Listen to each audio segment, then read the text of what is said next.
Deu? Senhores, retomando, então, devolvo a palavra à defesa. Eu renovo todas as saudações a todas as pessoas presentes aqui no plenário, em especial aos senhores e às senhoras que nos acompanham desde ontem, e eu vou recomeçar de onde eu havia parado. E por que eu faço isso? Porque eu sou defensora pública há 20 e tantos anos, 21 anos, trabalho no júri todo esse tempo, e eu sei que aqui a gente tem também uma coisa muito importante, além da imagem, a gente constrói a credibilidade com o trabalho, e eu preciso mostrar para as senhoras e para os senhores quem é o Jonatas, ouvindo essas pessoas que voluntariamente gravaram mais de 35 vídeos falando dele. Não se preocupem, nós não vamos ouvir os 35 vídeos na íntegra. A gente fez um medley, um resumo desses vídeos. Mas por que eu penso que é de extrema importância mostrar isso para os senhores e para as senhoras?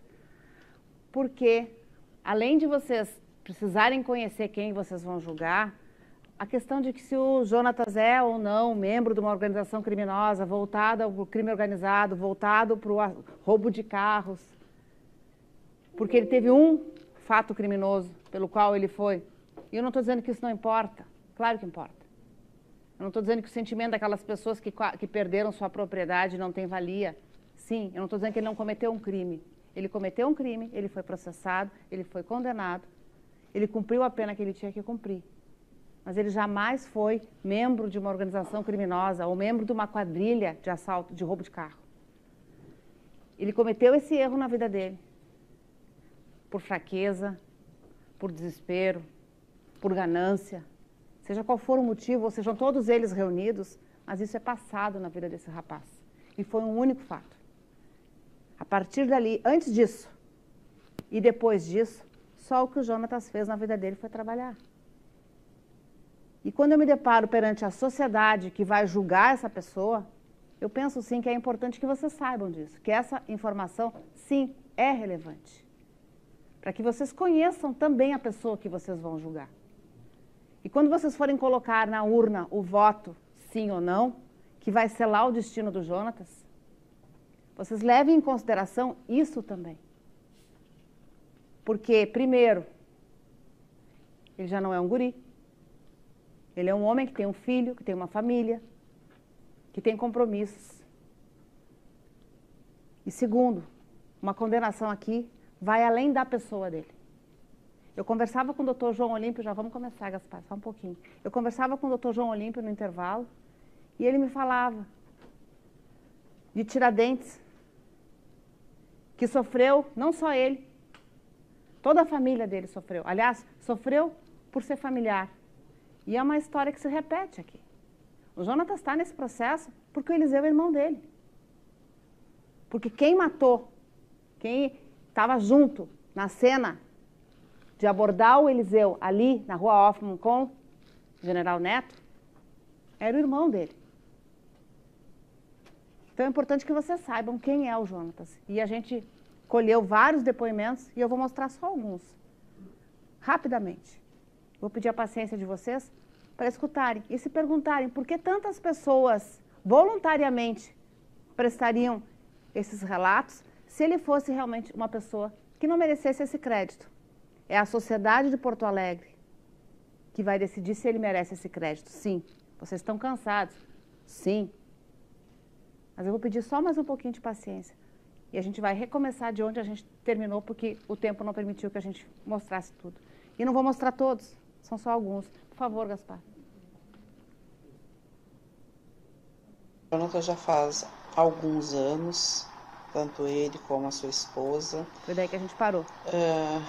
Mas como cliente mesmo dele, há uns 6 anos, mais ou menos, que eu sou cliente dele, né? Ele trabalha com vendas de roupas, calçados, acessórios, né? E eu me tornei cliente dele através da minha filha, que também já comprava dele, era cliente dele. Meu nome é Casey Beatriz dos Santos Maciel. Eu compro roupa do Jonatas, sou cliente dele já faz uns 4 anos. E eu moro em Canoas. Oi, meu nome é Débora Raquel Bianchi Francisquete, compro do Jonathan roupa há mais de 6 anos dele. Eu sou cliente do Jonathan há mais de 4 anos, compro roupas dele. Moro na rua B, número 9. Eu conheço o Jonathan desde o período de escola, trabalhei um período com ele em construção civil e já faz uns anos que eu venho comprando roupa com ele, que eu sei que ele é vendedor de roupa autônomo, faz uns anos que eu sou cliente dele. Boa noite, eu sou Daniel Bianchi, eu compro roupa do Jonathan há mais de 4 anos. Eu sou cliente do Jonathan há mais de 4 anos. Ele vende roupa para mim e para minha família. O Jonathan faz 8 anos, ele vende roupa para a minha família toda, vende, né? Meus filhos, meus 3 filhos. Tem até uma musiquinha de fundo.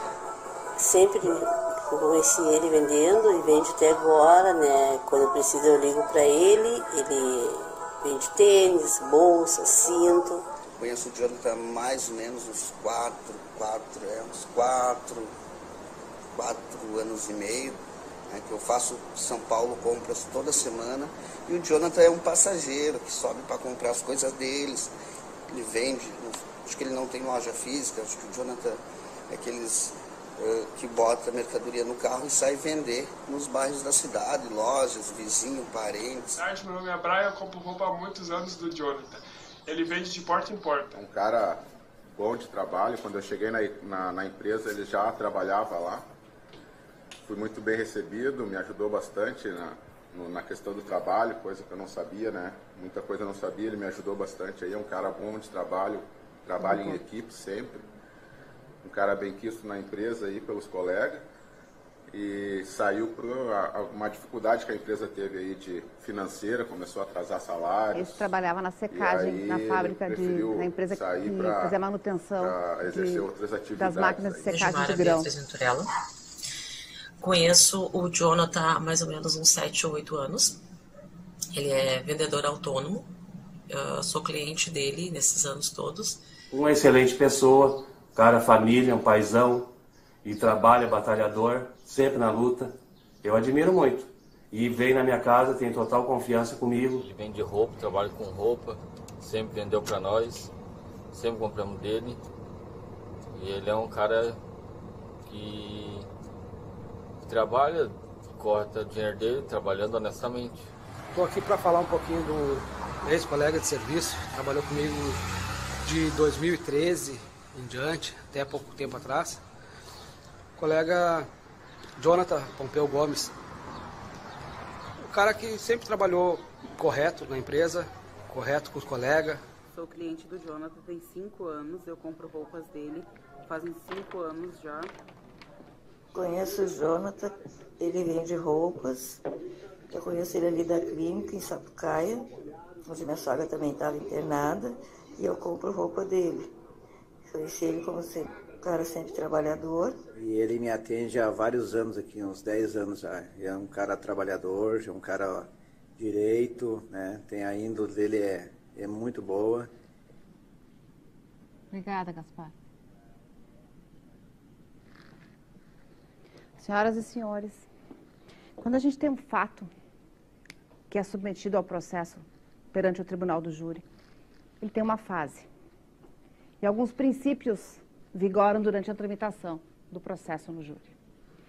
Nós temos um fato, ele é informado para as autoridades policiais. O nosso fato aqui data de 26 de fevereiro de 2010.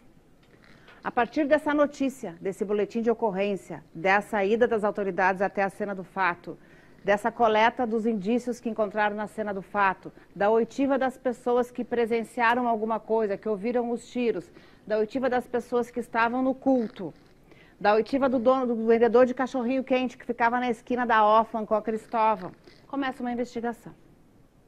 Essa investigação é feita pela polícia, é assim que funciona o nosso sistema. O Ministério Público pode também investigar, como foi dito, inclusive ontem aqui, por alguma testemunha que relatou de que é incontroverso hoje em dia o entendimento de que o Ministério Público também tem poder investigatório. A partir dessa... Ah, tá. Não, é uma linha do tempo. Não consegue enxergar? Não, estou escrevendo. Conforme vai tramitando a investigação, se tem uma conclusão, que é feito um relatório pela autoridade policial.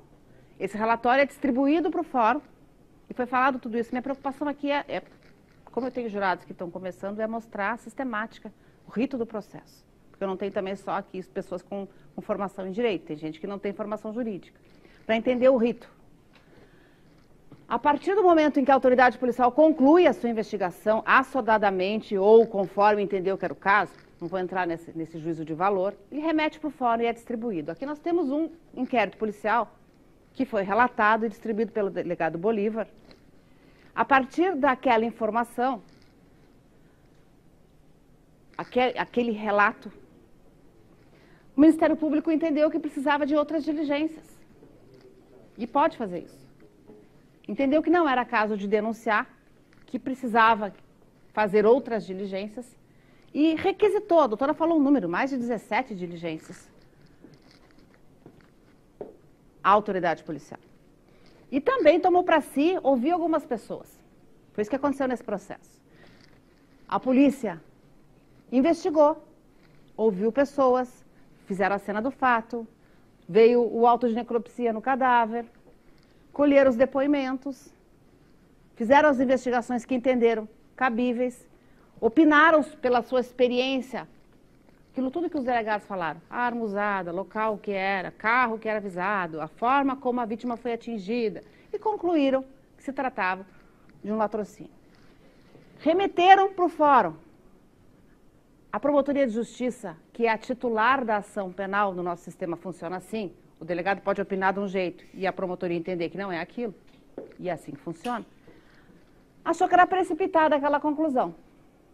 Tomou para si a investigação, fez várias oitivas e também pediu várias diligências para a autoridade policial. E ofertou para várias autoridades. E ofertou uma denúncia. Nessa denúncia, nós não tínhamos o Jonatas ainda. Essa denúncia, que foi a primeira denúncia que datou de 15 de março de 2010, o Jonatas não fazia parte do processo. 15 foi o quê? Foi o delegado, exatamente, desculpa. 31... Não, tem problema. Se a senhora puder me ajudar, eu agradeço. 31 de março de 2010, ofertou a denúncia.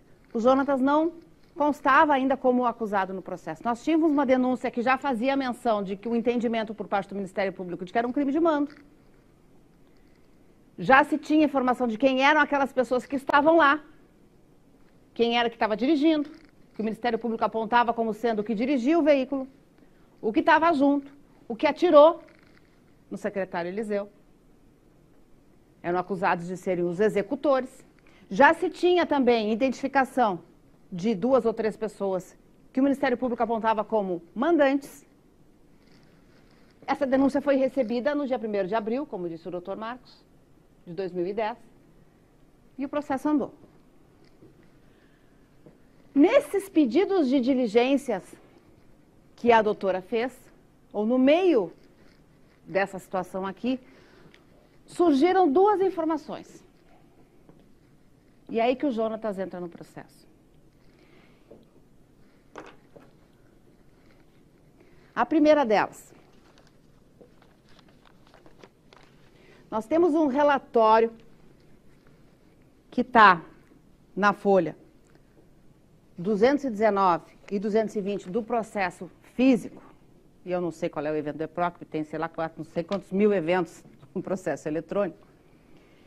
Um relatório da lavra do inspetor de polícia Marcos S. Keffer, ou Kaffer, datado de 27 de fevereiro de 2010, com uma informação. Keffer? Obrigada. O doutor morou bastante tempo em Novo Hamburgo, já aprendeu com os alemães. Tem um irmão que mora lá até hoje, não aprendi ainda. Keffer. Dia 27 de fevereiro de 2010,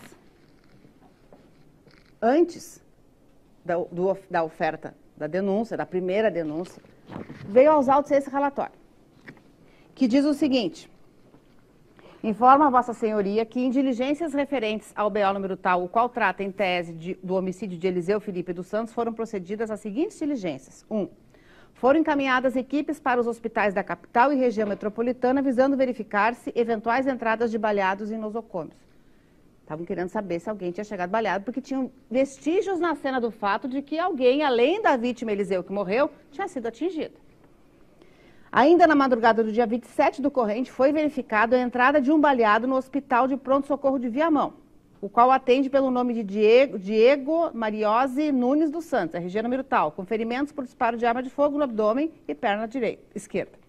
Apresentada a testemunha, essa pessoa foi apresentada a uma testemunha. Quem é essa testemunha? Fábio Rodrigo Lasta. Quem é o Fábio Rodrigo Lasta? Um músico que morava na Rua Hoffman, na época, morava na Rua Hoffman, quase na viradinha da General Neto para Hoffman. Não sei se vocês conhecem o local lá, mas nós temos a General Neto, a Hoffman que desce em direção a Cristóvão. Aqui é o estacionamento do Zafari, a casa dele pela numeração, eu botei no Google Maps. E também tem uma foto de uma matéria da Zero Hora, que está aqui.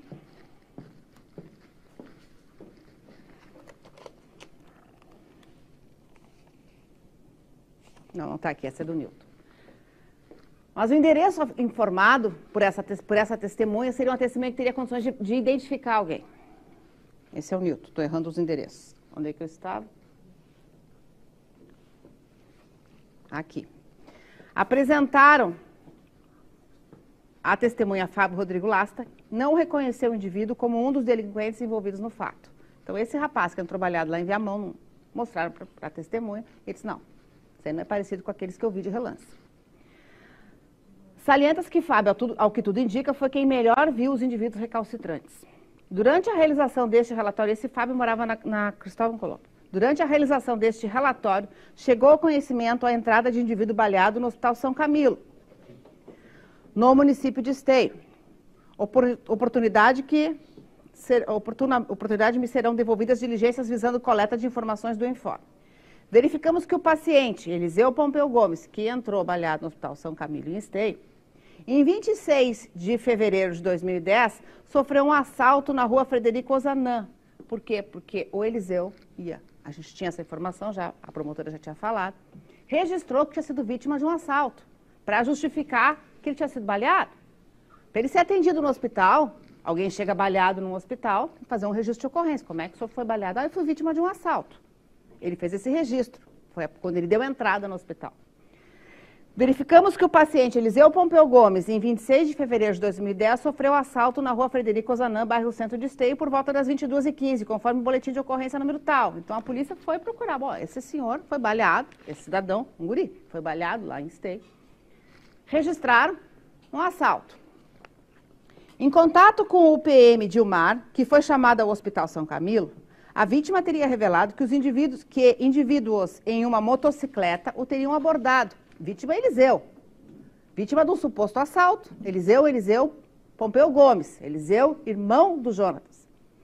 Teria sido abordado e, enquanto o assaltavam com o uso de arma de fogo, teria passado um veículo que parou e admoestou os assaltantes. Essa é a história que o Eliseu, irmão do Jonatas, criou lá em Esteio, quando ele fez o BO. Oportunidade em que Eliseu saiu correndo e nisso foi atingido por disparo de arma de fogo, tendo se dirigido ao hospital local para atendimento de urgência. Então, a história que o Eliseu Pompeu Gomes, irmão do Jonatas, inventou para a polícia lá de Esteio para justificar o porquê que ele tinha se baleado era essa. Ressalta-se que, por deficiência de viaturas da brigada local, não efetuou o exame no local do fato visando comprovar o ocorrido. Aí vem a primeira informação. 8. Em pesquisas no sistema de consultas integradas, verificamos que pelo critério parentesco, porque tem essa aba no Consultas Integradas. Consultas Integradas é um sistema da Secretaria de Segurança Pública em que a gente tem os dados das pessoas, a gente busca pelo RG. Tem vários dados que se pode obter. Ocorrências policiais, aquilo que foi juntado do Leandro, que deu toda essa celeuma aqui. Eu tenho todas as ocorrências daquela pessoa. A condição de vítima, de testemunha, de suspeito, de autor do fato, de comunicante.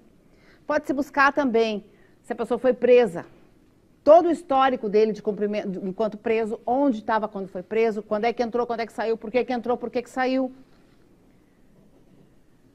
E pode-se buscar também pelo critério parentesco. E foi isso que a polícia fez. Olharam lá o Eliseu, já deviam estar desconfiados dessa história. Olharam o Eliseu Pompeu Gomes, baleado lá em Esteio, e fizeram essa investigação. Verificamos pelo critério parentesco, Eliseu tem um irmão que está preso por roubo de veículo, estando atualmente no regime semiaberto, o que chamou-nos a atenção. Também causou-nos curiosidade o fato de que a motocicleta placas INU 3637, o qual teve o documento roubado pelos assaltantes quando estava em poder de Eliseu, pertence a Elias Pompeu Chaves, o tio Elias. Lembram naquele vídeo em que o tio Elias disse que ligava para o Eliseu Pompeu Gomes, irmão do Jonatas, que o telefone era dele, nunca deixou de ser dele, sempre foi usado por ele. Só agora ele emprestou para a filha. Tio Elias disse o que naquele vídeo que eu mostrei para vocês? Eu estava atrás do Eliseu ligando para ele, porque eu tirei uma moto no meu nome para ele e ele estava me enchendo de multa. Porque estava no meu nome e eu estava me incomodando, eu queria falar com ele. Por isso que tem um monte de ligações, várias ligações, inclusive uma no dia 26 de fevereiro de 2010, que partiu do telefone do tio Elias para o Eliseu.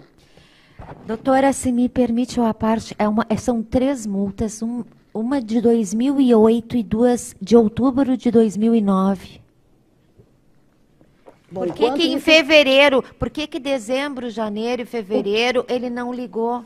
Ele foi ligar só de 23 a 20... Não, doutora, porque foram... Não, as ligações foram mapeadas desde dezembro.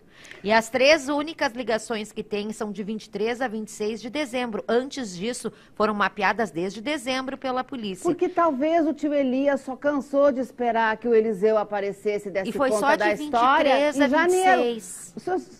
Os senhores perceberam qual é o questionamento da doutora? Por que o Elias foi tão leniente em procurar o Eliseu para receber a moto de volta, para que o Eliseu parasse de incomodar, para que o Eliseu passasse a moto para o nome dele, sei lá, qualquer justificativa. A argumentação da promotoria é a seguinte: o tio Elias está mentindo. Está mentindo porque se efetivamente ele estava incomodado pela situação do Eliseu, por que ele não procurou antes? Bom, ele pode ter dado uma chance para o sobrinho. Fato é que está aqui um relatório da delegacia, do inspetor dando conta dessa história de que os documentos da moto, em nome do Elias, estavam com o Eliseu. Então, a motocicleta placas INU 3637, o qual teve o documento roubado pelos assaltantes quando estava em poder de Eliseu, pertence a Elias Pompeu Chaves, que, segundo ocorrências verificadas no sistema inicial Consultas Integradas, residente na rua G, lotamento Maria José, ao lado do número 45, tendo como ponto de referência o Mercado Giru, no município de Canoas, sendo zelador, e atentem para isso, sendo zelador na rua, trabalhando como zelador, na rua Barros Cassal, 542, Porto Alegre. Sabem onde é a Barros Cassal? A Barros Cassal é uma travessa da Vasco da Gama, quando ela quase vira irmão José Otão, subindo em direção ao Colégio Rosário, aquela é a Barros Cassal. Ela começa lá na Alberto Bins, ou até antes. Aquela é a Barros Cassal. Então ele trabalhava, segundo esse relatório de 27 de fevereiro, o tio Elias trabalhava na Barros Cassal. Por que isso é importante? Porque depois, quando a gente olhar esses relatórios que eu passei para os senhores e para as senhoras, vocês vão perceber que várias ligações originadas do número do tio Elias foram captadas pela ERB, pela estação Rádio Base de telefonia celular, que fica na rua Garibaldi, que capta as ligações efetuadas por alguém que trabalha na Barros Cassal. Mais de uma. Várias. Originadas e recebidas de números diferentes, de várias pessoas que ligavam para esse telefone, ou às vezes que esse telefone fazia ligações. Muitas dessas ligações foram captadas por essa estação Rádio Base. E aí eu pergunto para as senhoras, para os senhores e para o promotor de justiça, se quiser me responder. Como que alguém que está com o telefone dentro do presídio central, que fica lá no Partenon, usando esse telefone, como que alguém que está preso dentro do presídio lá em Viamão ia fazer ligação, ia ser captado pela estação Rádio Base da Garibaldi? Responde. Essa ligação do dia do fato tem estação Rádio Base? Essa acho que não. Tá bom. Mas tem várias depois no mesmo dia. Não. No horário? Não. Temos várias. Vamos lá. Não tem, doutor. Vamos lá, vamos lá, vamos lá. A cópia que a senhora me mostrou mesmo. Tá aqui. Vamos lá. Se tiver o... 26. Vamos direto para o dia do fato.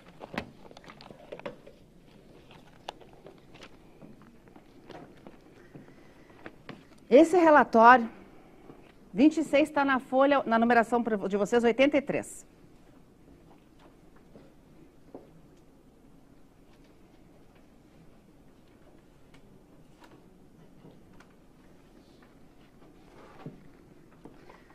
Aqui a gente tem a informação do número que originou ou que recebeu chamada, que originou a chamada, desculpa. Nessa primeira coluna, número A. Vocês chegaram já na página 83. Número A é o número que origina a chamada, número B é o número que recebe a chamada, data e início, tá de trás para diante, ali tá 2010-02-26. Tem uma ligação às 16 horas, 46 minutos e 24 segundos, que durou 120 segundos. Estação Rádio Base, Avenida Borges de Medeiros, Praia de Belas, 2105. Tem uma outra ligação nesse mesmo dia, às 16 horas, 23 minutos e 47 segundos. Estação Rádio Base, Rua Sarmento Leite, Centro, número 288.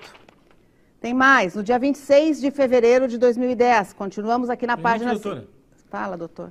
Nesses lugares se pega ônibus, né? Não é na região da Rádio Base que a senhora falou, né? Sem querer polemizar. Estou dizendo várias, nós vamos adiante aqui. Aqui. 26 de fevereiro de 2010. 13 horas, 27 segundos e 55 minutos. 18 segundos. Estação Rádio Base, Rua Garibaldi, Monte Serra, Porto Alegre. Estação Rádio Garibaldi. Sarmento Leite. E assim vai. Só não tem Viamão. 26, doutor? Para Montserrat? 26 de 2 de 2010. Folha 84. Eu tenho 25 aqui.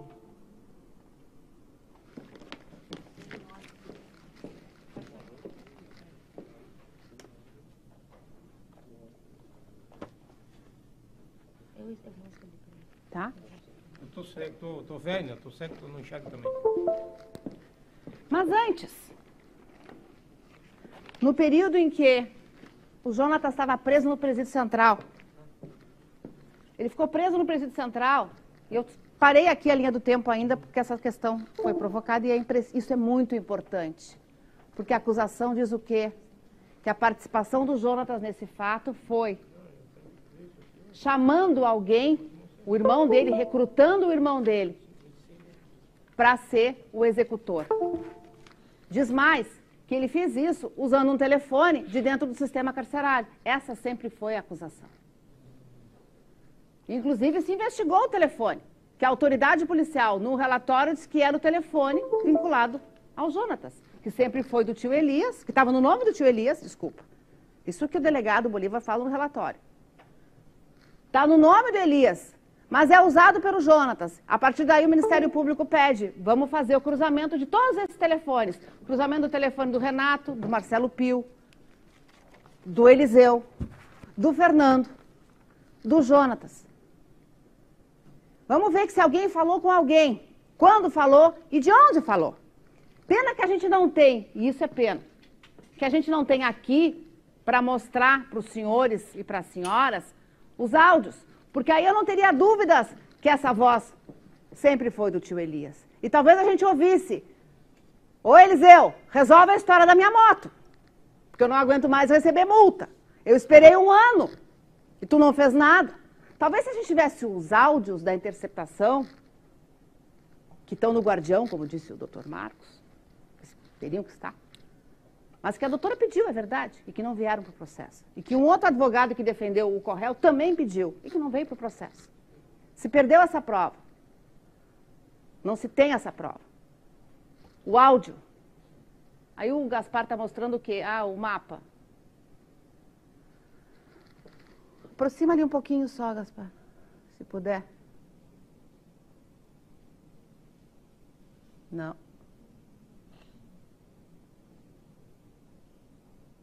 Foi juntado no processo um mapa do Google Maps, eu me preocupei. Doutora, de fato, eu achei agora aqui. Tá, que bom. Mas só para... Isso é um dos aspectos, né, da acusação que a colega fez, né? Esse mapa... Não é o único. Esse mapa O ponto vermelho é o endereço da Barros Cassal, onde a autoridade policial, lá em fevereiro, afirmava naquele relatório que lá não aparece, né? Tá complicado. No relatório, ali é o endereço que a autoridade policial, em fevereiro, dizia já que era o endereço do trabalho do tio Elias. E qual é a antena, a rádio base, que é responsável pela cobertura desse local?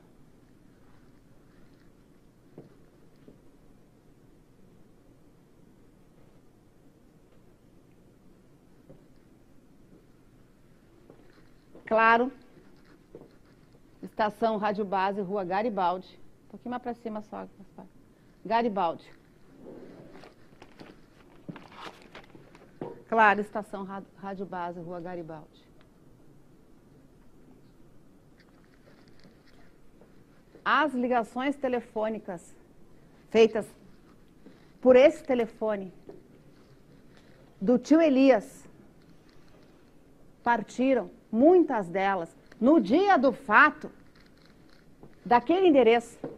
Porque, como eu falava e o tempo não me permitiu, o telefone funciona como se fosse um rádio. Para eu fazer uma ligação, eu aciono a rádio base mais perto. E se eu estou recebendo, onde eu recebo também a rádio base mais perto. Isso pode ser excepcionado se eu tenho um relevo, um morro no meio que não permite que aquela estação rádio base mais perto capte o sinal da minha chamada, fazendo ou recebendo. É prova documental, senhores e senhoras, de que esse telefone, no dia 26, fez e recebeu ligações desse endereço e das proximidades desse endereço, não lá de Viamão. Mas vamos adiante, depois a gente volta para a linha do tempo. No período em que o Jonatas Pompeu Gomes estava preso, e a gente tem o consultas integrados dele, que não está aqui, ou está, deixa eu ver se eu peguei.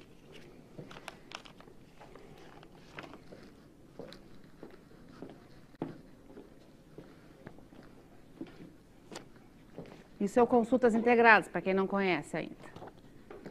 Aqui eu tenho todas as informações de uma pessoa.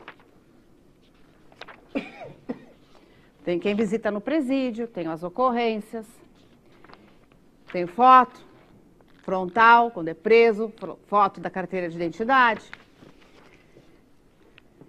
E aqui eu tenho a informação de que até o dia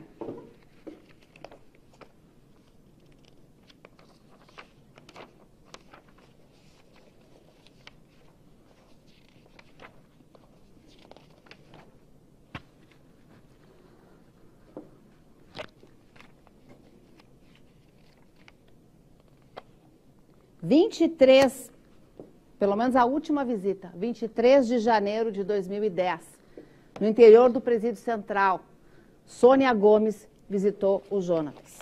Eu tenho aqui também, pelo andamento histórico dele, se tiver aqui, a informação de quando ele foi transferido para o regime semiaberto. Folha 780 dessa informação aqui, que eu já não sei que é para que está, mas enfim, 23 de janeiro de 2010, transferência do Presídio Central, presídio anterior, presídio destino, Instituto Penal de Viamão, está aqui.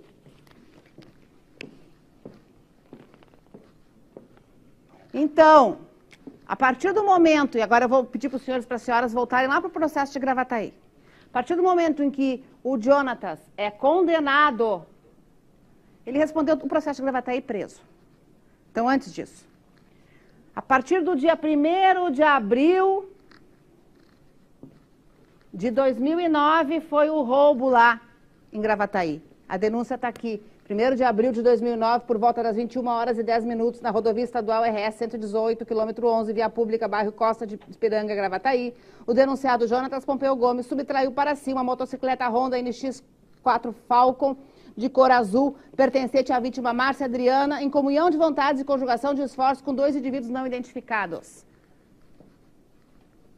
Então, os outros 2 não foram identificados, porque a informação que a gente tem é que o único que deixou a máscara cair e que apareceu o rosto e que foi identificado por uma fresta na delegacia de polícia foi o Jonatas. Ele foi condenado, ele foi preso por essa época aqui. talvez no mesmo dia, ficou preso, 1º de abril de 2009. Então, em 1º de abril de 2009, até essa data que eu mostrei para vocês, 21 de janeiro de 2010, ele estava no interior do presídio central. Doutora, tem telefone lá? Tem. Claro que tem. Não vou negar o óbvio. Mas o telefone do tio Elias estava andando por toda Porto Alegre. É só a gente voltar para 2009. E aí eu mostro para vocês que esse telefone não era do Jonatas. Se a gente olhar em 2009, 1º de dezembro de 2009, folha 2 do relatório. Por favor. 1º de dezembro de 2009. Telefone 91981717. 1º de 12 de 2009. Qual é a antena que capta? Rua Garibaldi, Monte Serra, 1171. Às 17 horas, 36 minutos, 18 segundos. Às 20 horas, 14 minutos, 16 segundos. Então, no dia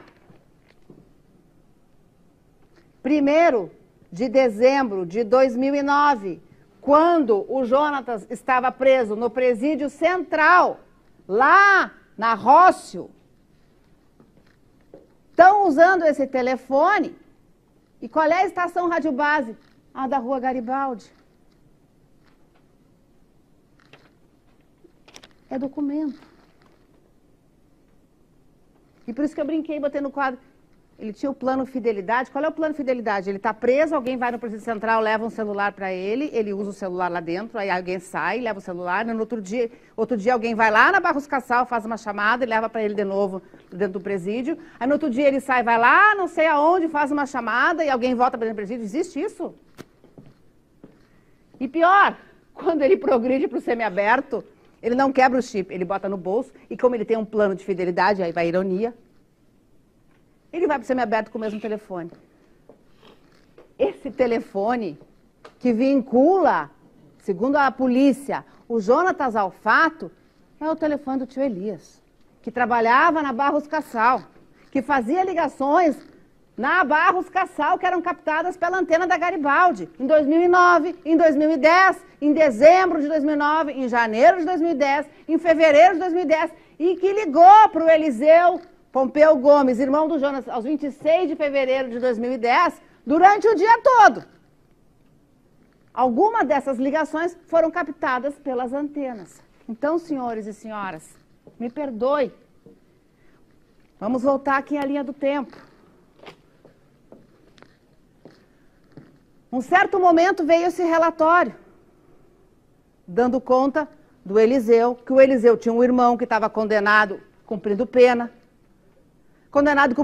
por roubo. Veio a história da moto, acendeu um alerta. Ah, ele tem um irmão condenado por roubo. A gente está investigando um latrocínio do secretário. Quem estava na cena do fato e participou da morte do secretário é o Eliseu Pompeu Gomes. Ah, ele tem um irmão, Jonatas Pompeu Gomes, condenado e preso. Alerta 1 ligado. Vamos investigar isso, então. Depois vem mais um elemento agregador, que fez com que a doutora Lúcia também desconfiasse. Veio uma informação, e eu estou fazendo esse raciocínio com as senhoras e com os senhores, porque eu não desgosto da doutora, nem do doutor. Eles podem ter razão em desconfiar. A questão é, e é essa a nossa discussão, lograr um êxito em chegar aqui com uma prova contundente? Eu já mostrei para vocês que com relação ao telefone, não. A doutora Lúcia recebe uma informação de um promotor do Tribunal de Contas do Estado. Está aqui no processo. Essa informação, ela está documentada na folha 1356, em que ela diz o seguinte: o Ministério Público, por sua agente, vem informar que o senhor Geraldo da Camino, procurador da Justiça do Ministério Público do Tribunal de Contas, entrou em contato com o MP. Isso quando? Por quê? Porque a questão da morte do Eliseu já estava na mídia. Já se estava investigando, já havia discussão, foi latrocínio, foi homicídio, foi latrocínio, foi homicídio. Já existia um convencimento por parte do Ministério Público de que aquela história não estava bem contada.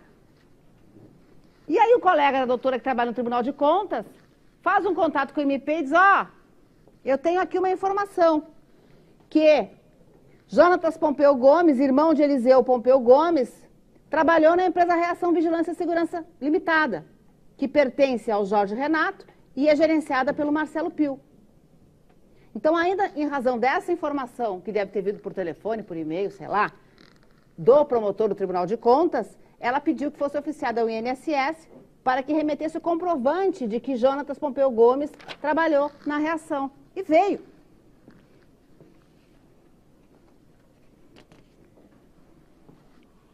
Ela juntou a cópia da carteira de trabalho. E eu mostrei num vídeo para vocês. A cópia da carteira de trabalho, que comprova que o Jonatas trabalhou na Reação de 10 de junho de 2008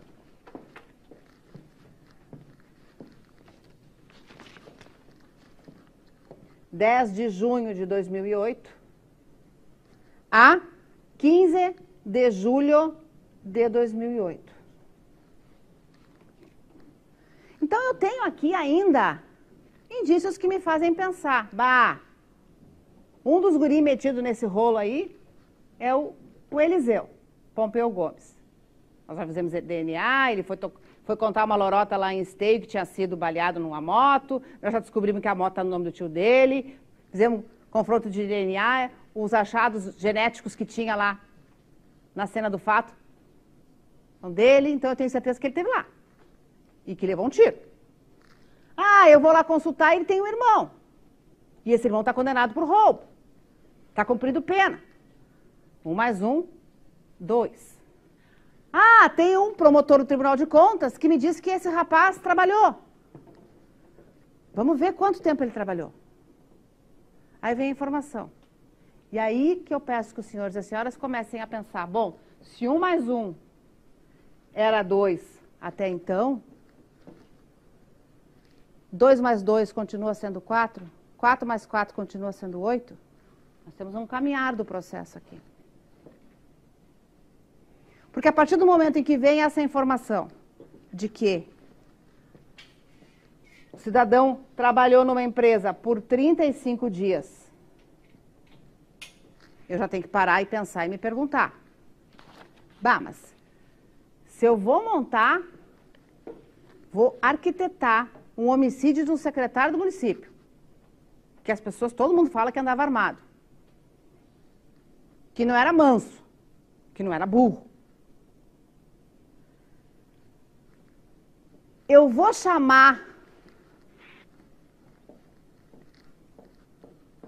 alguém que não me conhece, primeiro que não conhece, não tem provas de que em algum momento o Jonatas falou com o Renato, se o Renato é o mentor, falou com o Marcelo, se o Marcelo é o mentor, falou com o Marcos Bernardi, se o Marcos Bernardi é o mentor. Toda essa interceptação telefônica em que se tinha os telefones alvo dessas pessoas acusadas de serem mandantes, foi escrutinada pela autoridade policial. Isso está num relatório. E esse relatório conclui aqui, depois de olhar os telefones de todo mundo, do Marcelo Machado Pio, alvo, do Jonatas Pompeu Gomes, alvo, do Eliseu Pompeu Gomes, alvo, da Denise Goulart da Silva, alvo,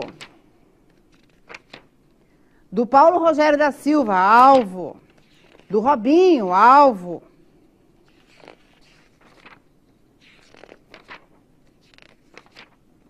do Jorge Renato Ordoff de Melo, alvo, do Fernando Júnior Treib Kroll, executor, alvo. Fizeram um confronto de todos esses números. E está aqui, inclusive, as hérbes que captavam as mensagens. Concluíram que essas pessoas se falavam, menos o Jonatas. A conclusão com relação ao Jonatas está aqui. Passamos a analisar o extrato telefônico solicitado por essa especializada quanto ao telefone 91, 98, 1717. Telefone pertencente a Jonatas Pompeu Gomes, irmão do acusado Eliseu, o qual estaria recolhido junto ao regime aberto do Instituto Penal de Viamão, semiaberto, desculpa, na data do fato, sendo que cumpre pena por crime de roubo. Preliminarmente informamos que a linha telefônica está cadastrada em nome de Elias Pompeu Chaves, com endereço na Barros Cassal 542, Porto Alegre. E aí eles erram aqui quando eles dizem que é irmão, não é irmão, é tio. Deprende-se da análise do referido extrato que tal telefone móvel, durante o período compreendido entre 1º de dezembro de 2009 e 2 de março de 2010, foi utilizado quase que todos os dias. Viu? Passeava todos os dias. Sendo que no mês de fevereiro ocorreram ligações telefônicas todos os dias. O tio Elias usava o telefone. Constatamos igualmente que o prefixo em análise não efetuou durante o período do extrato, qual seja de 1º de dezembro a 2 de março, nenhuma ligação ou troca de mensagens SMS com os supostos prefixos abaixo descritos. Então, nenhuma ligação esse telefone fez, ou troca de mensagem com o telefone final 78, que é atribuído ao Jorge Renato, final 87, que é ao Marcelo Machado Pio, final 09 ao Marcelo Machado Pio, final 25 ao Paulo Rogério, final 05 ao Fernando, final 47 Denise, final 01 Eliseu. Felipe dos Santos, vítima.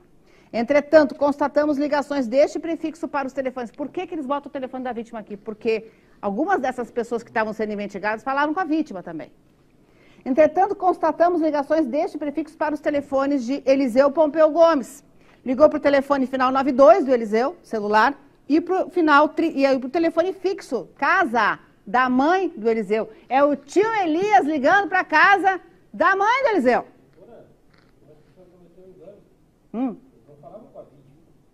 Não, aqui tem. Eliseu Felipe dos Santos. Foi investigar. Não sei se falaram com o Eliseu Felipe dos Santos. Tem um número aqui, como sendo do Eliseu Felipe dos Santos. Não sei se falaram, não. Porque eu não me ative a isso, porque eu tô aqui tratando do Jonas. A autoridade policial nominou os números que estavam sendo investigados. Informamos que, com relação ao prefixo 92860892, constatamos que durante o período de análise ocorreram ligações entre o alvo e este prefixo, somente entre os dias 23 de fevereiro e 26 de fevereiro. Então, 23 e 26, o tio Elias falou com o Eliseu Pompeu Gomes. Ademais, comunicamos que na data do crime ocorreu apenas um contato telefônico entre os aparelhos às 11h29, sendo que nesta ocasião a Herb, que captou o telefone do Eliseu Pompeu Gomes, era localizado em Esteio. Quando eles botaram como alvo o telefone do Eliseu Pompeu Gomes, executor, no momento em que ele fala com o tio Elias, ele está falando com o tio Elias de Esteio. E o tio Elias devia estar falando com ele da Barros Cassal.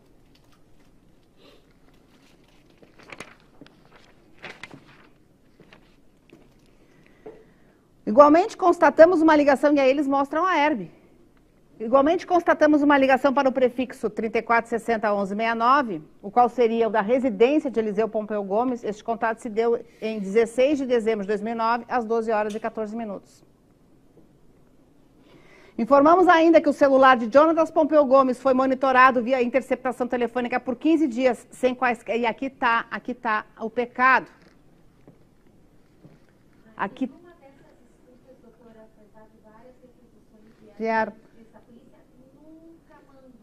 Aí está o pecado. Esse é o pecado, exatamente, é o pecado. Porque aqui... Pois é. Mas isso está no guardião. Se fizeram, estaria no guardião. Mas é um pecado, por quê? Porque eles dizem o seguinte: informamos ainda que o celular de Jonatas Pompeu Gomes, o que eles diziam que era do Jonatas Pompeu Gomes, o que fez com que o Ministério Público denunciasse o Jonatas Pompeu Gomes, um dos motivos. Porque eu vou tratar do outro também. O celular do Jonatas foi monitorado via interceptação telefônica por 15 dias, sem qualquer observação pertinente à investigação dos agentes que faziam tal serviço. Então, assim, é pena que não veio, porque se tivesse vindo... Pois é, se tivesse vindo... E por que eu digo que é uma pena? Tá, eu sei, doutora, que a senhora pediu. Eu sei, o advogado do Correio também pediu, não veio, ok? Para mim, interessaria muito que tivesse vindo, porque vocês iam ouvir a voz do tio Elias. Vocês iam ouvir a voz do tio Elias, vocês talvez se ouvissem a voz do Eliseu, vocês ouviam a voz com quem o tio Elias falava. Pena que não veio. A polícia aqui disse que não tinha interesse para investigação. O que eles escutaram não tinha interesse para investigação, porque não escutaram nada que dissesse com morte de Eliseu, morte de secretário, e descartaram. E não veio. É uma pena. Mas o fato é que o extrato, e isso é prova documental fornecida pela Claro, dá conta de onde estava o telefone quando as chamadas foram originadas e recebidas. Então, assim, voltando aqui à linha do tempo, o que está acontecendo? Está passando mal? Ele está passando mal? Não, já... Não é porque eu estou falando, estou vendo que as pessoas estão olhando assim, estão achando que está acontecendo alguma coisa. Então, seguindo aqui a linha do tempo,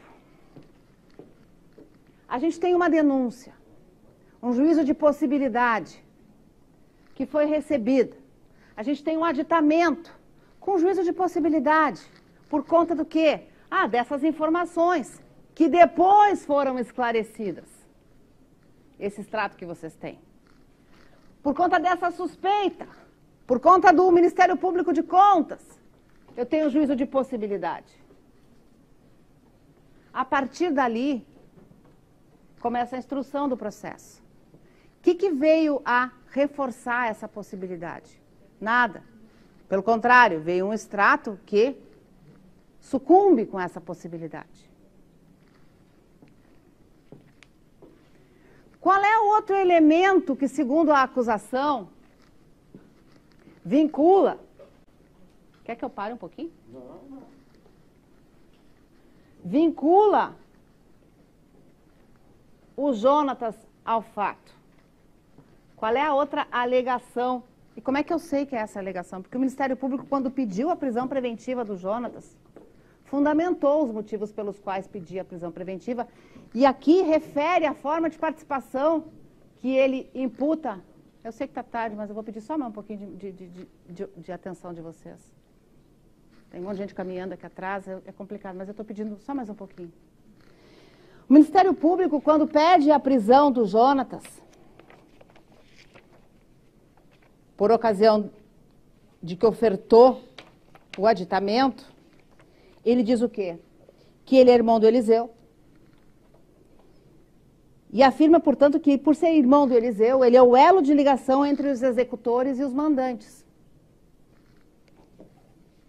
Veja-se que a documentação acostada pelo Ministério Público mostra que Jonatas teve 2 empregos com carteira assinada. Uma delas no Zafari. Diga-se de passagem que o crime ocorreu próximo ao estabelecimento Zafari. E o outro com a empresa Reação. 3.122 do processo. Empresa do acusado Jorge Renato, gerenciada pelo acusado Marcelo. Ao responder processo criminal por assalto à vítima do referido delito, e aí esse é o outro elo, Ayrton José Meners Petri, vítima deste roubo de Gravataí pelo qual o Jonatas foi condenado. Narra essa situação aqui para a Promotoria de Justiça. Qual a situação? Que um ex-patrão do Jonatas ligou para ele no dia 24 de julho de 2009, por volta de 11 horas da manhã, e ele atendeu lá no trabalho, e que essa pessoa que se dizia ser ex-patrão do réu Jonatas disse o seguinte: Jonatas trabalhava para ele, não queria mais Jonatas trabalhando para ele. Disse ainda que Jonatas já trabalha com ele há mais ou menos 3 anos e que teria um bom valor para receber. Essa afirmação, quem foi que fez? Eu não sei. Nós temos aqui, quem foi que fez? Não, quem foi que fez essa ligação? Nós temos uma afirmação que partiu de uma vítima, que se sentiu ameaçado pelo Eliseu, irmão do Jonatas, que estava lá na porta do foro, que lembrava do Eliseu, irmão do Jonatas, porque esse mesmo irmão estava junto com o pai lá na delegacia em Gravataí, quando o Jonatas foi preso, e tentaram arredondar a bronca, como eu falei, e não conseguiram, porque a Polícia Rodoviária Federal estava lá, foi na RS 118, foi pelas câmeras de vigilância, que identificaram a placa e prenderam o Jonatas. Essa pessoa que ligou para a vítima do assalto em Gravataí se diz ser patrão. Só que diz que é patrão há 3 anos. O Jonatas trabalhou na Reação 35 dias. Diz que é patrão há 3 anos e que o Jonatas tinha um bom dinheiro a receber. O Jonatas trabalhou 35 dias e só recebeu o dinheiro dele num acordo, numa reclamatória trabalhista. Não foi o patrão que ligou. A doutora Lúcia diz, só tinha 2 patrões. Só os áudios já desmentem isso, porque teve um monte de gente que disse que trabalhou com ele, que trabalhava como autônomo, que trabalhou numa empresa de secagem, mas não é nem essa a questão. Não é nem essa a questão. Não, mas não é nem essa a questão. Não é nem essa a questão. A doutora Lúcia diz que ele tem 2 empregos registrados em carteira. Os 2, o período é 35 dias. Ela exclui o Zafari, porque ela disse que ninguém do Zafari faria isso. E ela diz que quem fez isso, ela afirma que quem fez isso, porque esse foi o motivo de aditar a denúncia para incluir o Jonatas no processo, esse foi o motivo para pedir a prisão do Jonatas, esse foi o motivo pelo qual o Jonatas voltou para o regime fechado, porque ele voltou para o regime fechado porque foi decretada a prisão. Porque alguém diz, olha, eu recebi uma ligação telefônica, só isso. Essa pessoa se diz patrão, só que essa pessoa diz que ele é meu funcionário há 3 anos e tem uma boa grana para receber. Então, essa grana que eu ia dar para ele, eu dou para o senhor. Se o senhor for lá na audiência e disser que não sabe quem é. O homem, além de ir no MP, na audiência reconheceu o Jonatas. E essa é o indício, esse é o indício que trouxe o Jonatas para o processo. São 2 indícios. É o tal do telefone, que eu já lhes mostrei, e é o fato dele ter trabalhado. O fato dele ter trabalhado para a reação, que eu já lhes mostrei que esse trabalho foi 35 dias, e isso não dá um vínculo de confiança para alguém, para contratar um matador por intermédio dessa pessoa, isso não tem lógica. Eu não vou chegar numa pessoa que eu não conheço, que eu mal conheço, que é vigilante de uma obra na Sertório. Não é alguém de dentro da Secretaria da Saúde. Não é alguém que frequentava a Secretaria da Saúde. É alguém que trabalhava de vigilante numa obra do Leroy Merlin, do Carrefour, lá na Sertório. Que eu mal conhecia, ou que eu não conhecia, dos milhares de vigilantes que eu tinha como meus funcionários, porque eu ia chamar o Jonatas Pompeu Gomes, e dizer para ele, olha só, tu me devendo uma pedra. Eu fiz um baita favor para ti. Eu liguei pro teu patrão, pra vítima, me identifiquei como teu patrão, ofereci um dinheiro para a vítima. Deu tudo errado, mas tu continua me devendo uma pedra. Então tu vai fazer o seguinte, tu vai procurar 3 pessoas, ou 2 pessoas, ou 1 pessoa, para matar o secretário do município. Porque é isso que o Ministério Público fala. Então, se isso tinha alguma lógica em termos de desconfiança para eu mover uma ação penal, eu não sei nem se tinha para prender, mas ok, o guri já estava preso. Era bandido. Então eu já prendo ele mais um pouquinho. Ok. Isso é, hoje, suficiente para condenar alguém? Aqui, no dia do julgamento, porque o processo tem todo um caminhar. Eu tenho uma possibilidade. Aqui na pronúncia eu tenho uma probabilidade. O que a juíza disse na pronúncia? Para mandar o Jonatas a júri. Olha, eu tenho essa história do telefone. A juíza não escrutinou os extratos. Eu tenho essa afirmação de que esse telefone era usado pelo Jonatas. O Jonatas estava lá no semiaberto em Viamão. Qual é o nome do senhor esse que veio aqui? O Gilberto. Prestou depoimento e disse o seguinte, olha, ele respondeu a todas as chamadas, e aí toma a questão, como é que o Jonatas poderia fazer uma ligação da Barros Cassal, na hora do fato, ou no dia do fato, e responder todas as chamadas lá em Viamão? Ele poderia sair nos intervalos, mas são 4 chamadas. Isso o agente penitenciário disse uma vez na audiência e disse para os senhores e para as senhoras aqui também. Dava tempo de entre uma chamada e outra, ele sair para a rua para fazer ligação aqui na Barros Cassal e voltar para se recolher. Estou presente. Ah, tá. Aí eu fujo e volto, vou lá, faço uma ligação e volto de novo. Estou presente na segunda chamada. Aí eu vou até lá, a irmão José Otão, faço outra ligação, volto para Viamão, Estou presente na terceira chamada. Eu vou lá na Alberto Bins, faço uma outra ligação, volto para Viamão, estou presente na quarta chamada. Isso é surreal! Doutora, se me permite uma parte, o Jonathan admite que ligou para o irmão. Depois! E mais, doutora, na instrução, uma das pessoas reconhece ele na cena do crime. Viu só? Aí isso é a derradeira.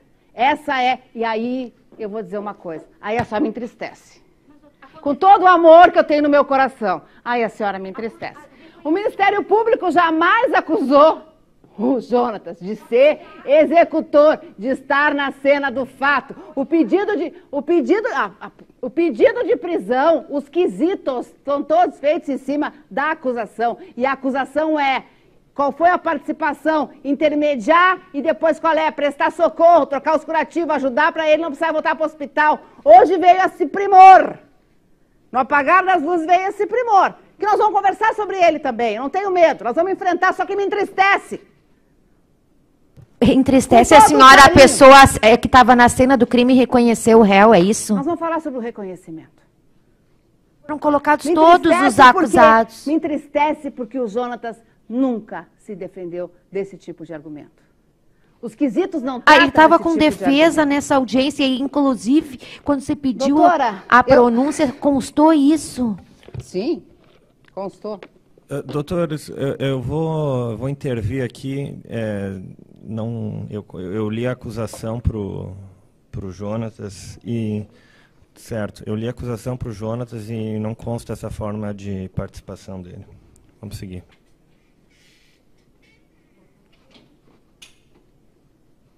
Nem precisava seguir falando sobre isso com os senhores, com a senhora, mas vamos seguir. Vamos lá. Obrigada, doutor. Aqui, hoje, no dia do julgamento, em que os senhores e as senhoras vão depositar o voto na urna para decidir o destino daquele rapaz. O mesmo critério para receber denúncia é o critério para hoje? Não. O mesmo critério para pronunciar é o critério para hoje? Não. Aqui o critério é um critério de afastar uma dúvida razoável. Vocês nunca vão ter certeza absoluta. Por mais que a doutora Amorim e a doutora Lúcia sejam extremamente diligentes, a certeza absoluta do que aconteceu, a cena do crime, quando não se tem filmagem, a gente nunca vai ter perfeita, porque isso é uma reconstrução, né? O processo é uma reconstrução de um fato que já aconteceu, e nós estamos falando do fato que aconteceu em 2010, que foi reconstruído no tempo até nós chegarmos em 2022. E quem reconstrói algo, quem está restaurando algo que aconteceu, faz conforme as suas possibilidades. Foi quando o Marcos falava em seres humanos trabalhando. Seres humanos trabalhando para reconstruir um fato histórico. E aí, se eu tenho um juízo de possibilidade aqui, se eu tenho um juízo de probabilidade aqui, que remete, que a Constituição diz que o juízo natural são os senhores e as senhoras, ok, mas hoje aqui, no julgamento, eu tenho que ter removida a dúvida razoável. Eu mostrei para as senhoras e os senhores que esse telefone era do tio Elias, e era o tio Elias que usava. Eu mostrei para as senhoras e para os senhores que o contrato de trabalho do Jonatas com a reação durou 35 dias e ele não recebeu dinheiro nenhum, teve que entrar com uma reclamatória trabalhista. Eu mostrei para as senhoras e para os senhores que isso aqui é surreal, porque aqui fala de um patrão que está há 3 anos com o Jonatas, que o Jonatas tem um bom dinheiro para receber. Isso foi uma mentira criada pelo irmão do Jonatas, que acabou só prejudicando ainda mais o Jonatas. E agora nós vamos falar sobre o tal do reconhecimento, então. O tal do reconhecimento, que veio agora.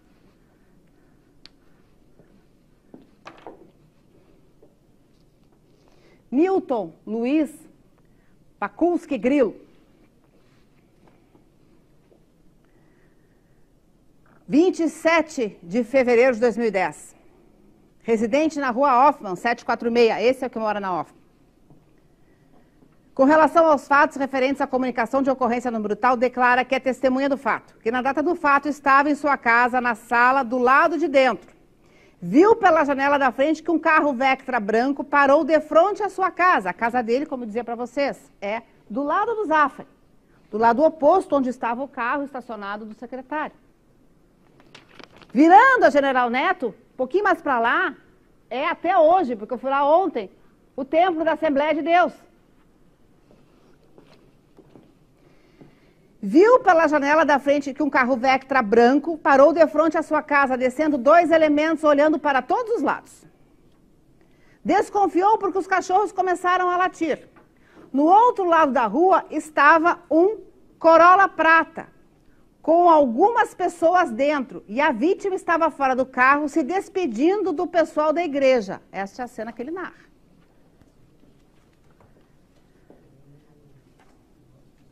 Logo após o Vectra branco, partiu um pouco mais à frente em direção a Cristóvão Colombo e parou antes da esquina. Nesse momento, o Vectra branco, dos que estavam ali olhando para tudo quanto é lá. Neste momento, entrou para dentro da sua casa. Então, os cachorros chamaram a atenção, os cachorros latiram. Ele foi ver o que estava acontecendo. O que, que ele viu?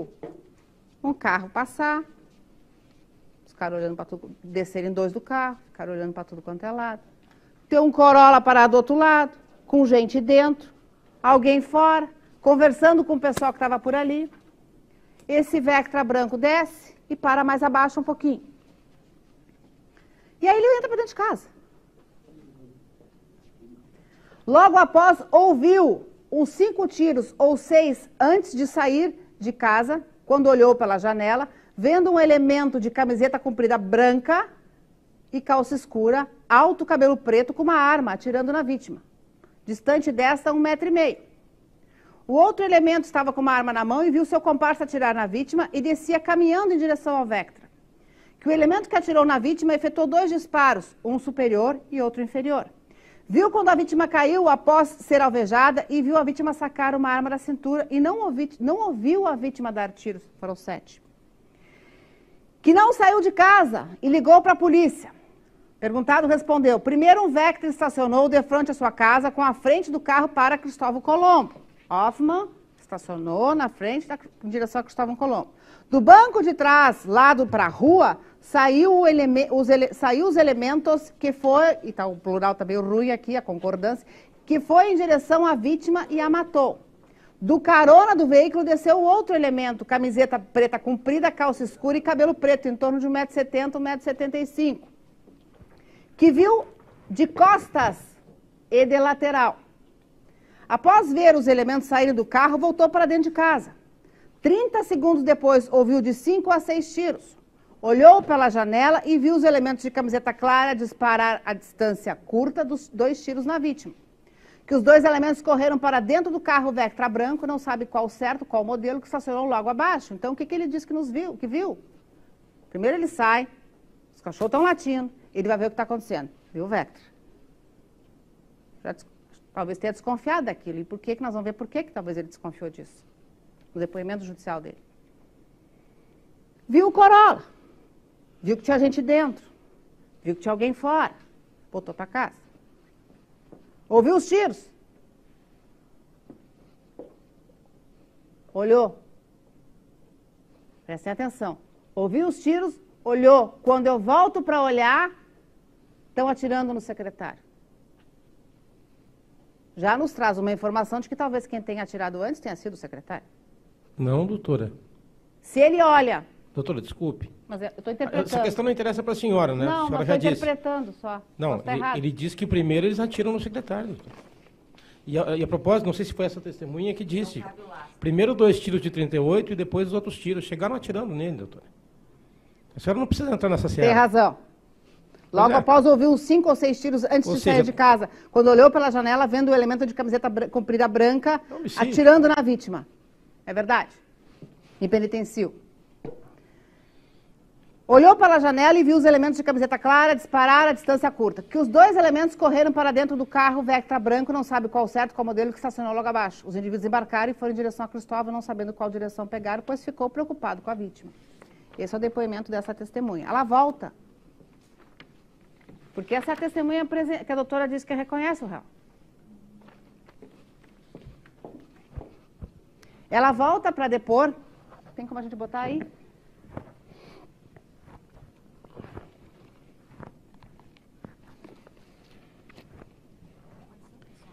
5/11/2010. Milton Luiz Pakulski Grilo. Em razão do que manifestado pela testemunha, afastados os réus da sala de audiência, com base no 217 e tal, o senhor foi levado para fazer o reconhecimento através do vídeo espelhado e indicou 2 pessoas com fisionomias parecidas com os 2 que o senhor viu na ocasião, é isso? A resposta dele: eu não vi de frente, foi posterior ao ocorrido. O senhor visualizou de onde estava? Sim, mas não o rosto, a fisionomia. Foi que eu vi o quê? A altura, o corpo e o cabelo. E aí ele faz um reconhecimento, que a doutora diz, ele foi reconhecido. E reconhece, porque estava o Eliseu, estava o Jonatas e o Robson.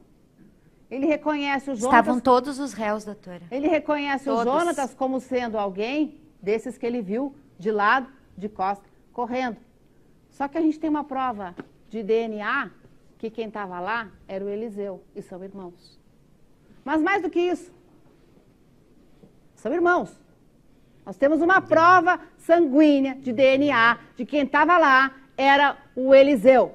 Essa testemunha que viu o fato da forma como eu narrei para os senhores e para as senhoras. O cachorro latiu, eu fui ver o que era. E vamos adiante. Só para terminar aqui, antes que eu me esqueça.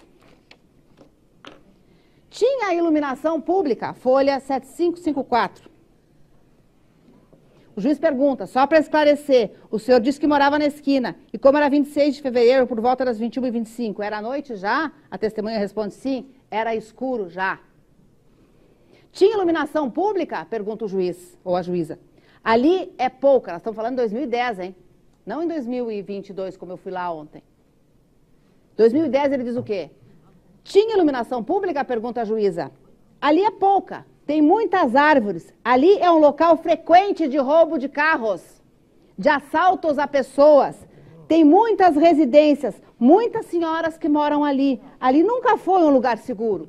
Eu resolvi alugar ali pela questão da localização. É perto do centro e tal. Mas eu nunca achei seguro. Eu já fui assaltado ali. Roubaram um carro meu. Viviam fumando crack ali. As pessoas não ficavam na rua, as pessoas saíam da igreja e iam embora. Ocorre muita coisa ali. Antigamente rolava prostituição e coisas ilegais. Então esse senhor que narra em 2010 que o local era escuro, que não tinha iluminação, que tinha muita árvore, faz um reconhecimento de alguém de costas e de lado e diz, é parecido com Jonatas. Só que quem é que estava na cena do fato? Comprovadamente. O Eliseu, irmão do Jonatas. E a doutora vem hoje. Que dia é hoje que eu estou perdida no tempo e no espaço? 18, 19? Vocês podem falar? Que dia é hoje que eu estou perdida? Olha como eu estou perdida. 24 de novembro de 2022, à meia-noite e 20, dizer... Tem uma testemunha que reconheceu ele como estando no local, então vocês têm que condenar. Ah, pelo amor de Deus, né? Aí dói o coração. Doutora Tatiana, então, senhores e senhoras, eu estou encerrando. A senhora me permite uma parte? Pode, doutor. Faça a sua parte. Eu queria olhar para a senhora. Me olhe. Está com saudade já? Peraí. Vamos lá. Não, mas não adianta botar na frente do jurado. Ah, então eu também queria olhar para eles. Pronto. Quero olhar para todo mundo. Não adiantou. Mas o que eu faço? Vou engolir o quadro? Não tem como. O que eu queria dizer, bom, quem não está me vendo, está me ouvindo, doutora. Agradecer à senhora essa oportunidade para registrar o seguinte. A defesa fala por último, essa é uma vantagem que a defesa tem. E houve episódios aqui hoje que nós não gostamos, que foram lamentáveis. Eu me penitencio da minha parte. E dizer que eu procurei ser fino com a senhora, que foi fina comigo, né? Parabenizar a senhora pelo seu trabalho e que os jurados sejam abençoados e façam um bom julgamento, um julgamento justo, um julgamento que eu tenho certeza que vai ser satisfatório. Como eu lhe conheço bem, eu sei muito bem o que o senhor quis me dizer. Muito obrigada, doutor. E conheço o doutor há tanto tempo que eu já sei até ler mais. Quer dizer, não vou ter essa pretensão porque senão vai ficar mal, mas eu lhe conheço bem. O senhor não faria essa interrupção. Adiante. Então, senhores e senhoras, vamos encerrar esse julgamento, e eu vou fazer isso só passando os quesitos.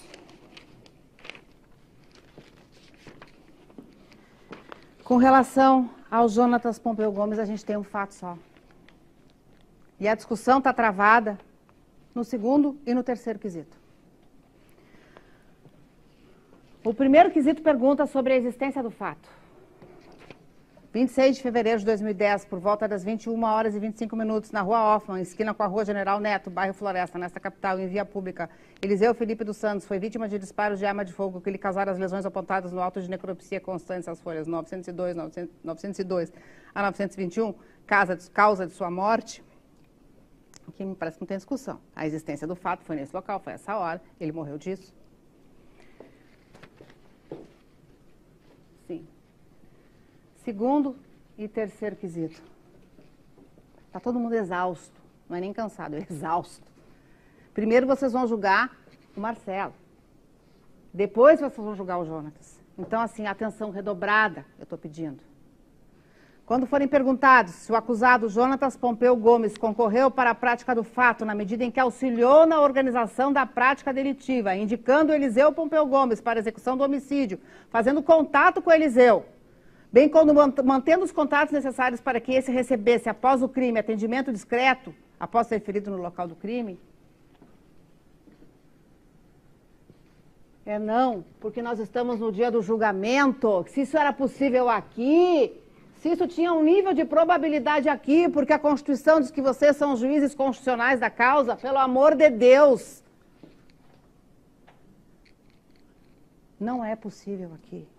E o doutor Amorim pediu que os senhores e as senhoras louvassem a Deus. É não.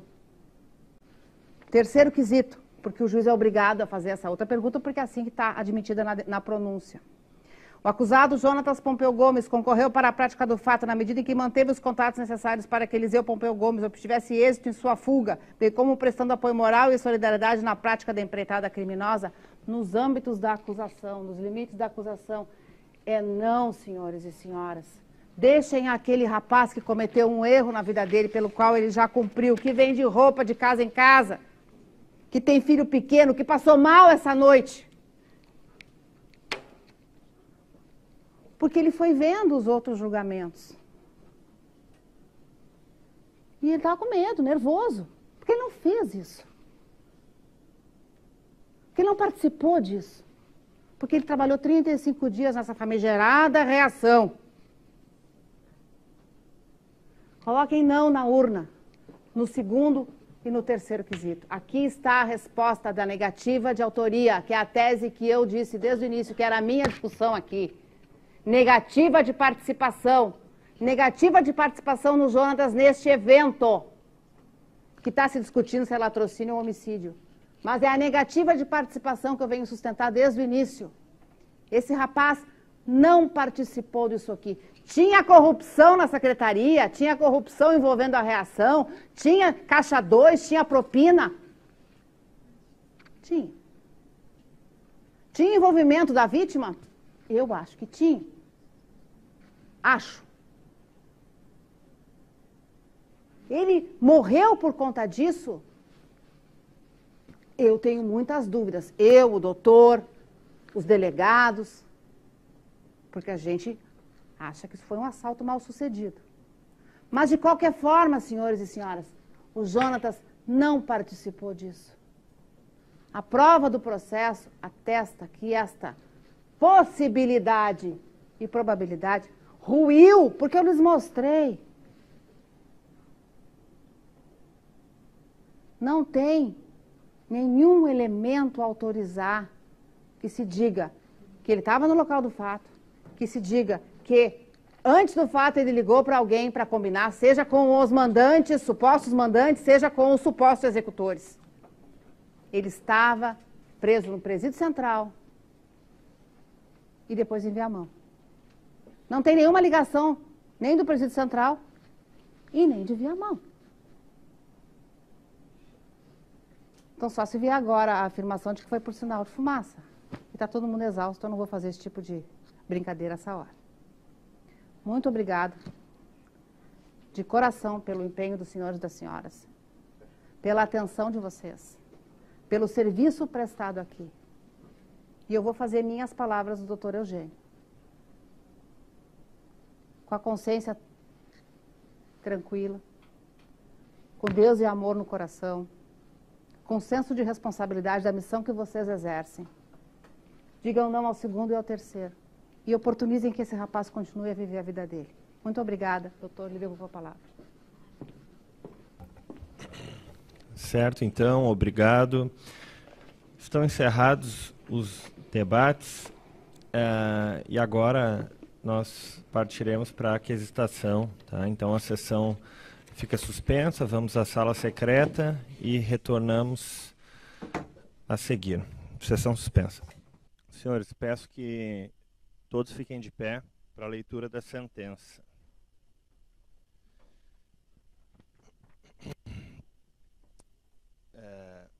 Antes, né, da leitura, eu preciso, e é um dever do Poder Judiciário, de agradecer a todos os envolvidos nesse julgamento. Nós estamos aqui acho que há mais de 30 horas, né, há cerca de 30 horas, trabalhando. Todos estão trabalhando, juiz, promotores, defensora pública, advogado,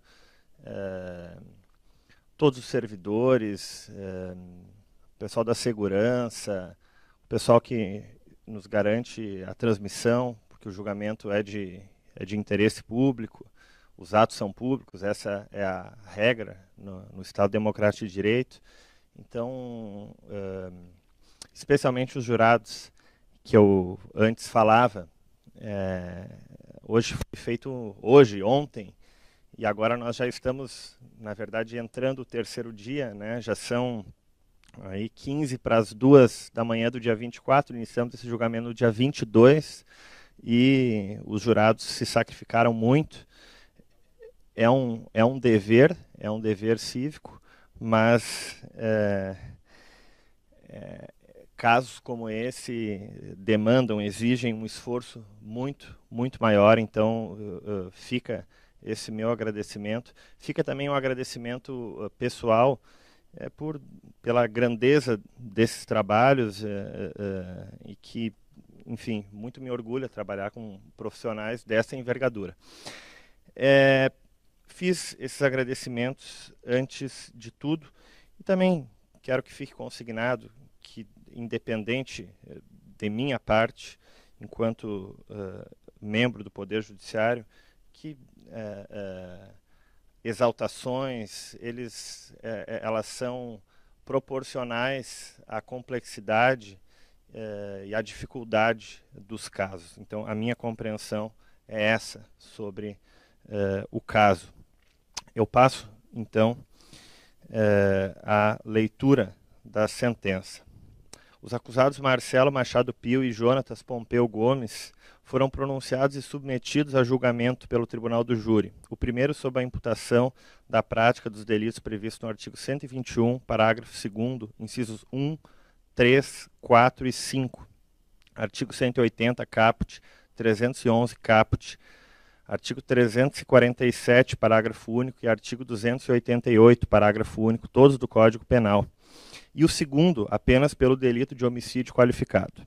Reunido o Conselho de Sentença, na data de hoje, agora 24 de novembro de 2022, e sempre que leio a sentença vejo correções que tenho de fazer, pois preparei a minuta da sentença para acabarmos ainda na noite do dia 23. Estamos acabando na madrugada do dia 24. Então, 24 de novembro de 2022, os jurados decidiram secreta e soberanamente pela condenação do réu Marcelo Machado Pio e absolvição de Jonatas Pompeu Gomes.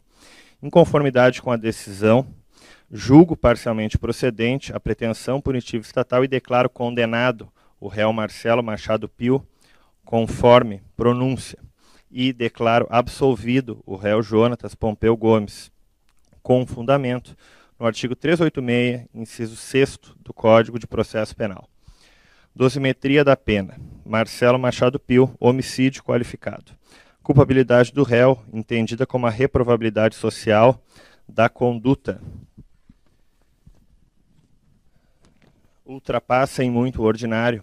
Trata-se de crime para assegurar a impunidade de crimes denunciados no processo de número 001, 209, 0057, 1838, tudo conforme reconhecido pelos jurados. Esclareço que essa qualificadora é sopesada nesta primeira fase da dosimetria, pois para qualificar o delito será utilizada tão somente a qualificadora do meio que dificultou a defesa da vítima.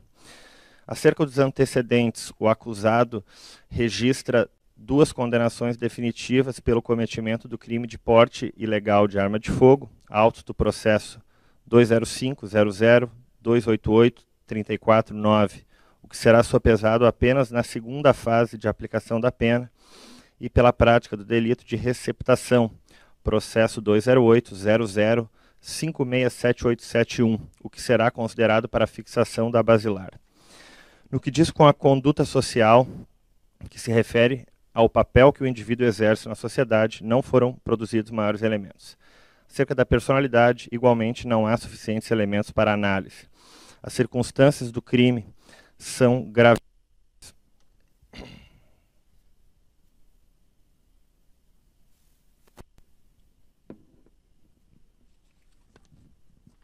Primeiro, porque a vítima fora executada quando saía de um culto religioso, em que familiar sua estava sendo batizada. O que demonstra não apenas a audácia e destemor do réu, que despreza as mais basilares regras de convivência em sociedade, mas igualmente, pois os disparos foram efetuados em via pública de grande fluxo, repito, no horário de saída de um culto religioso, colocando em risco a vida e um número indeterminado de pessoas, o que é reconhecido pelos jurados, além da viúva e da filha do ofendido, as quais estavam no interior do veículo, ao lado de onde Eliseu Santos fora baleado fatalmente. O motivo é torpe, consistente em vingança, relacionada ao agir do ofendido no exercício de suas funções como secretário de saúde do município de Porto Alegre, conforme reconhecido pelo Conselho de Sentença. E sopeso aqui essa circunstância desfavoravelmente. As consequências ultrapassam em muito o ordinário. A esposa da vítima, inquirida novamente em plenário, com voz embargada, relatou a forma como experienciou, naquela noite de 26 de fevereiro de 2010, junto à filha de apenas 7 anos, a morte de Eliseu. Referiu à viúva que, após o fato, e também junto à filha, fora submetida a tratamento psicológico, bem como que interrompeu planos profissionais face à modificação abrupta da vida familiar. Mais do que isso, como sempre refiro, é evidente que a circunstância de uma criança crescer sem pai constitui consequência de elevada gravosidade. E em seu depoimento em plenário, a viúva de Eliseu confidenciou que a filha, embora conte 19 anos, não é capaz sequer de pronunciar a palavra pai. Nada a ser valorado quanto ao comportamento da vítima, que não contribuiu para o cometimento do delito. Com essas considerações, face à quantidade de circunstâncias negativas, a intensidade do dolo e a gravidade das circunstâncias consideradas, fixo a basilar em 23 anos e 3 meses de reclusão, o que tem como suficiente para a prevenção e repressão ao crime. O réu era reincidente à época dos fatos, conforme fundamentação supra, incidindo a agravante do artigo 61.1 do Código Penal. Por isso, aumento a pena em 3 anos, perfazendo um total de 26 anos e 3 meses de reclusão. O crime foi cometido contra a maior de 60 anos, incidindo o agravante previsto no artigo 61.2h do Código Penal, razão pela qual aumenta o apenamento em mais 2 anos, perfazendo um total de 28 anos e 3 meses de reclusão, a qual vai tornada definitiva, ausentes outras circunstâncias a modificá-la. Agora, o crime de receptação. E vou resumir um pouco mais, pois já explicado o que significa cada circunstância. A culpabilidade não ultrapassa o ordinário. Com relação aos antecedentes, uma condenação aqui considerada na primeira fase. No que diz com a conduta social, não foram produzidos maiores elementos, personalidade igualmente. Circunstâncias graves, o delito foi praticado em concurso com diversas pessoas. O motivo da receptação é elemento de outros delitos a que está sendo julgado, de modo que não há nada a negativar. O delito não apresentou consequências extratípicas e trata-se de crime vago, então não há falar em comportamento da vítima. Pena base de 1 ano e 6 meses de reclusão. O réu é reincidente, aumenta a pena em 2 meses, vai fixada em 1 ano e 8 meses de reclusão, de forma definitiva. Pena de multa, 12 dias multa, no mínimo legal, 1/30 do salário mínimo. Crime de adulteração de sinal identificador de veículo automotor. Culpabilidade não ultrapassa o ordinário, antecedentes, 1 condenação. Igualmente, conta social, personalidade, não se modificam aqui. Circunstâncias graves, delito praticado em concurso com diversas pessoas.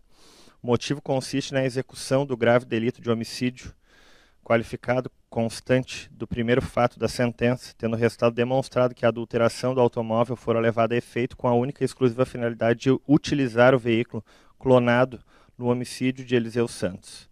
O delito não apresentou consequências extratípicas e trata-se de crime vago, não havendo falar em comportamento da vítima. Pena base de 4 anos e 6 meses de reclusão. O réu era reincidente, aumento a pena em 6 meses, alcançando 5 anos de reclusão. Pena de multa fixada em 15 dias multa, no mínimo legal de 1/30 do salário mínimo. Fraude processual. Culpabilidade do réu não ultrapassa o ordinário, 1 condenação que caracteriza maus antecedentes, nada sobre conduta social, nada sobre personalidade, circunstâncias graves, crime cometido em concurso com diversas pessoas. O motivo já é elemento de outros delitos, então não há que se falar em negativação, sem consequências extratípicas, nada com relação ao comportamento da vítima, crime vago. Pena base de 8 meses de detenção. O réu era reincidente, então aumento em 2 meses, alcançando a pena 10 meses de detenção. Na terceira fase da dosimetria, incide a majorante do parágrafo único do artigo 347, inovação, ou seja, fraude em processo penal. Pena é dobrada, então, e alcança 1 ano e 8 meses de detenção e resta definitiva nesse patamar. Pena de multa fixada em 12 dias e com a dobra atinge 24 dias multa, então a razão de 1/30 do salário mínimo. O crime de bando armado, redação anterior, né, a alteração promovida pela Lei 2.850 de 2013, explicarei já, será aplicada, pois benéfica. Culpabilidade não ultrapassa o ordinário, antecedentes, 1 condenação.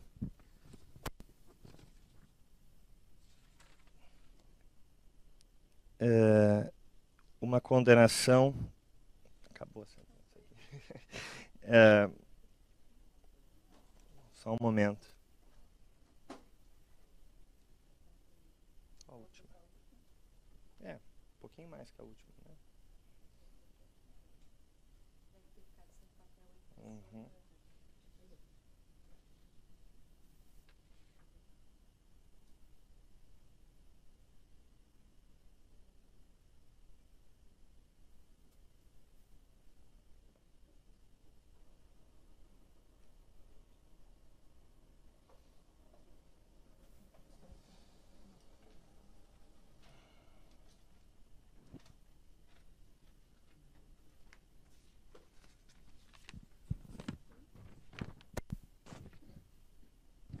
Ok, então prosseguindo, crime de bando armado, culpabilidade não ultrapassa o ordinário, antecedentes igualmente, 1 condenação, nada com relação à conduta social, nada com relação à personalidade, circunstâncias são regulares, o motivo já é inerente à espécie, não há consequências extratípicas e também não há falar em comportamento da vítima. Então, uma circunstância Fixo a pena base em 1 ano e 3 meses de reclusão. O réu era reincidente.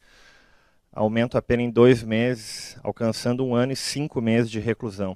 Na terceira fase da dosimetria, o delito previsto no artigo 288 do Código Penal, bando armado, fora praticado no período de fevereiro e março de 2010, e a alteração promovida pela Lei 2.850 de 2013 é benéfica ao acusado.